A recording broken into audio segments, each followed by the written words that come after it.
মানুষ গেলে ফিরে আসতে পারে না। তার দিনের বেলায় গেল ওখানে যদি কোনো গর্ভবতী নারী যায়, একা ওই পথ থেকে যায়, পাশে শ্মশানের পথ থেকে যায়, তাহলে তার সাথে জিন পজেস্ট হয় বা তার বাচ্চা নষ্ট হয়ে যায়। হ্যাঁ, এরকমের ঘটনা আর কি। পরে আমি যখন শুনছি তখন আমার কিউরিওসিটি, যেখানে যাওয়া যাইবো না ওইখানে আমার যাইতে হবে, এটা আমার জন্য একটা চ্যালেঞ্জ। যে জায়গায় যাওয়া যাইবো না কেন, ওই জায়গায় আমার যাইতে হবে, কি আছে আমার দেখতে হবে। তখন চিন্তা করলাম যে না, আজকে যাবো। তো ওই দিন রাত্রে বৃষ্টি, মনে করেন মেঘের গর্জন, সন্ধ্যা রাতে প্রচুর বৃষ্টি। কিন্তু বৃষ্টি তখন আমি চিন্তা করলাম যেহেতু বৃষ্টি, তবুও যাবো, ছাতা নিয়ে যাবো, জাস্ট শুধু ক্যামেরাটা প্রোটেকশনের জন্য আমি ছাতা নিবো, ঠিক আছে। যেমন ভিডিও করতে হইব, ওদেরকে আমার টিম মেম্বার যারা ছিল ওদেরকে বললাম তোমরা রেইনকোট পরে নাও, ভিডিও করবোই। তো এরকম করতে করতে অলমোস্ট রাত 1টা-1:30 বাজে, তখন একটু বৃষ্টি কমছে। তো বৃষ্টি কমছে এখন ওই জায়গার যাদের বাসায় গেছি, তো ওই ভাই উনি অনেক সাহসী।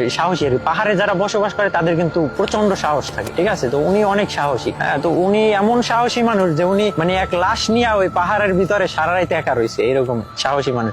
তো উনি আমাদেরকে বলতেছে যে তোমরা যে যাবা ভাই, আমার খুব ভয় লাগতেছে, কিছু একটা ঘটে গেলে তখন ভাই তোমরা আমার কাছে আসছো, ঠিক আছে।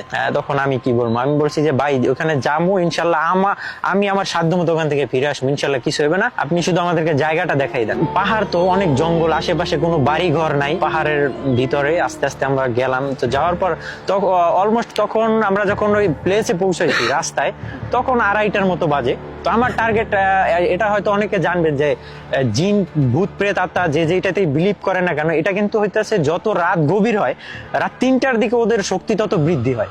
রাত 3টা যখন হয়, গভীর রাত হয়, ঠিক আছে, 12টার পর থেকে ওদের শক্তি বৃদ্ধি পেতে থাকে। রাত যত গভীর হয়, শুনশান পরিবেশ যত বৃদ্ধি পায়, তখন ওদের শক্তি বৃদ্ধি পেতে থাকে।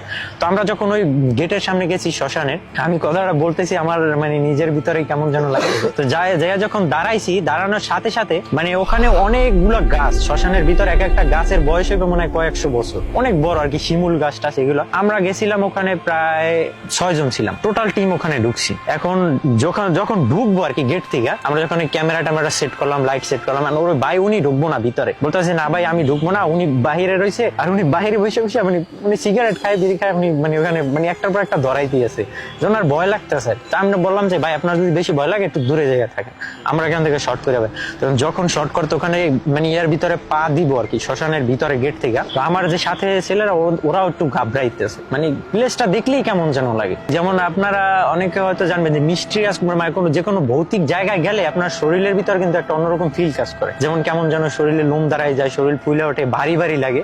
বাট ওই জায়গাটায় আরো বেশি লাগতেছে, মনে হইতেছে যে চতুর্দিক থেকে আমরা লাইট জ্বালাইছি, হ্যালোজিন লাইট, তারপর আমাদের হাতে টর্চ লাইট অনেক পাওয়ারফুল। হ্যাঁ, তো আমরা যে আলো জ্বালাইছি মনে হইতেছে তাও অন্ধকার। হ্যাঁ, কেমন যেন অন্ধকার লাগতেছে, আর মনে হইতেছে আশেপাশে থেকে আমাদেরকে কেউ দেখতেছে। হ্যাঁ, খুব রাগান্বিত ভাবে। যখনই আমি ফার্স্টে গেটের ভিতরে পা দিছি,